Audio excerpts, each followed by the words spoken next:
But then when you got to those streams of 16ths, they're a little bit sort of on the top of the keys. So how are you going to improve all of those beautiful 16ths, which I would play in groups of 4. Mm-hmm. Try to play them as if you're on a violin, changing your bow every 4 notes, like that. Mm-hmm. It's hard to start anywhere, but let's say, I'm going to give you an example. Just sort of drag the fingers a little more.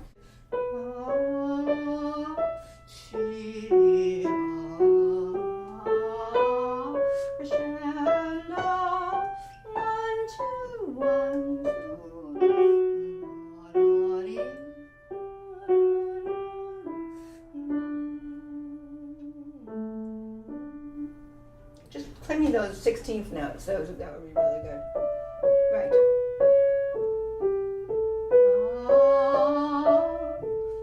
Now make a crescendo through the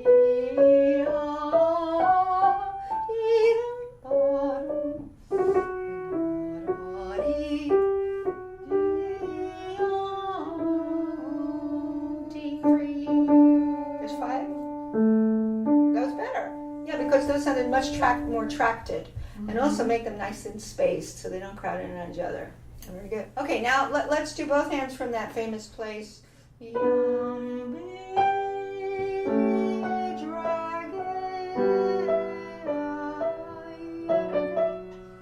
underneath this is soft, right? Because you want to hear that ringing out. That's your melody note. So measure 3. Oh, there's too much of a clunk in that left hand. Because remember, that's harmony. The harmony is, what am I bringing out? Over here. Soft though. So you want to think like a trio of 3 instruments, string trio.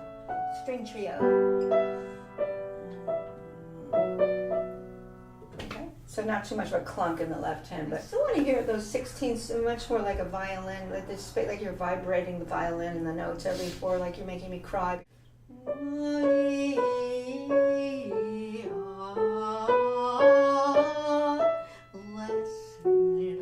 Now a scale of crescendo, 2s, sighing, 4s again.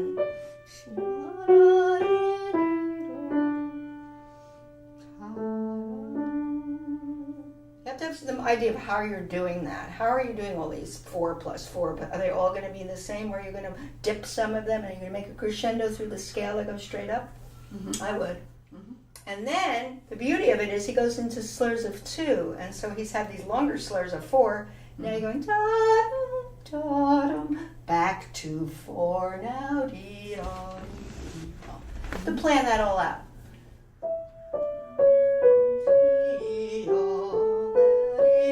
Less. Now crescendo through the scale. Crescendo. Peak it. Da-dum, 2s and longer groupings. So much better. See how much better that was? Because you had a plan. I mean, you had to plan what you were doing. Otherwise, this becomes very notey, and nobody knows what you're doing with it. Yeah, because there's some places where you're almost answering one of the 4s and you're dipping it down. It feels that it should be dipped down, and others are going straight up, so intensifying. Mm-hmm. Very good. Now, under that, you have the wonderful harmonies, the 7th to the 6th, the 7th to the 6th, so you have to be aware of that counter harmony there, right? Let's do it again with both hands. Now, but think of phrasing the right hand, shaping the right hand much more than that you're doing now. Don't forget it, the phrasing. Can you drag this a little more? It's a little bit too fast because we're going slow. Don't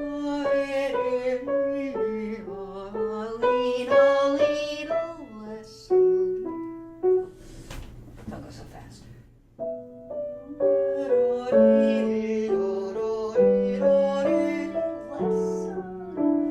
Starting that crescendo.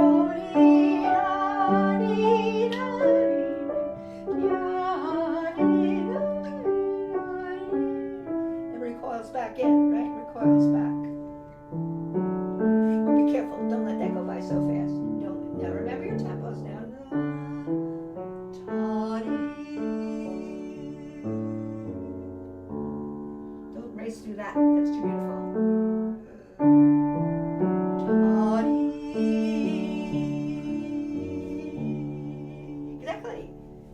That's how you're balancing your voices.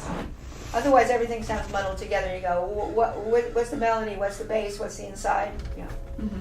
So now you improved the 16th notes. Mm-hmm. Made a huge, huge difference. So let's go back to this. Now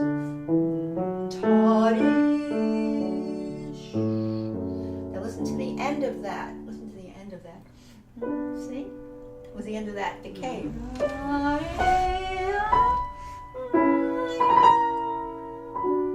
See, I'm always connected, no matter a little soft or loud. I'm connected. That's what I'm trying to get you to do.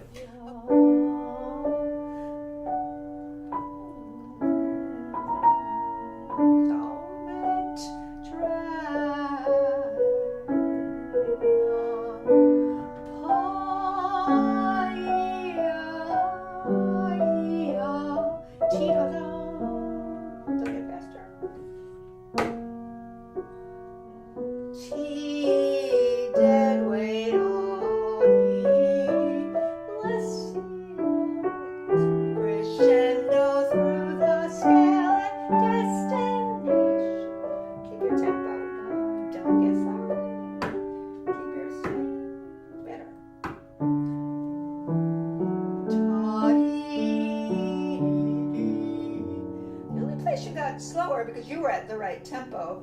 When you got to that suddenly the tempo changed.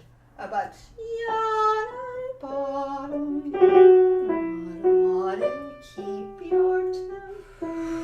keep your tempo. Yeah, you must. The scale was good though. You did a nice little crescendo. But that's a beautiful moment in the piece because it is a destination, but now he's gone into twos, and the twos are very beautiful, the feeling twos instead of fours.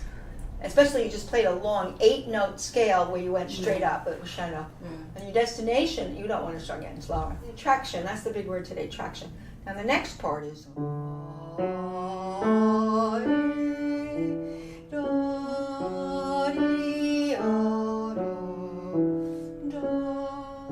watch.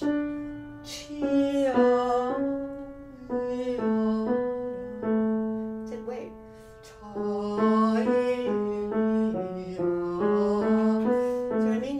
Tracked it in there.